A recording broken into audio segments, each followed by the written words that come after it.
Paking, ikaw na munang bahala dyan. May pinapagawa sa akin si boss. May pinapatapos siya. Magandang umaga sa inyong lahat. Ay, hapon na pala. Ako nga pala si Antonio Adlawan Jr. Antonio Adlawan na lang for short. 47 years old at kasama ko dito sa Ransom series na aabangan nyo sa YouTube.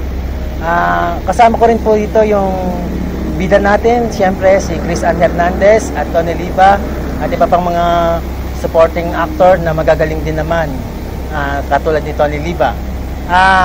Kapatid ko kunyari dito si Bart Palmosa. Siya, ang pangalan niya dito ay Paquito. Verdugo naman ang tawag sa akin dito. At kami yung magpapahirap sa kalagayan ni Chris Ann at ni Tony Liva. At tiyak ko na magugustuhan nyo yung action, yung mga suspense na talagang bawat sandali aabangan ninyo kung anong susunod na mangyayari, na walang tapon. Papanoorin nyo talaga siya ng steady lang, na walang ginagawa, na nakatutok lang talaga sa inyong telebisyon o sa inyong mga phone. Kaya abangan nyo yung mga kapanapanabik na eksena ko rito. At siguro hindi nyo ako magugustuhan, kamumuhian nyo ako, pero ito lang ang sisiguraduhin ko sa inyo. Magugustuhan nyo mga gagawin naming eksena ng mga bida rito. At aabangan nyo kami. Yun lang, maraming salamat.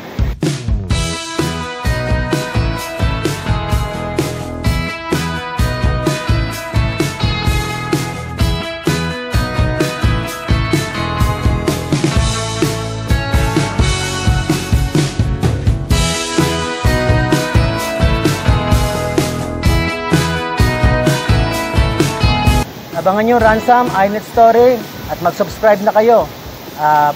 Supportahan nyo po ang Ransom na pinangungunahan po ni Chris Ann Hernandez, yung aming bida rito, at si Tony Liva.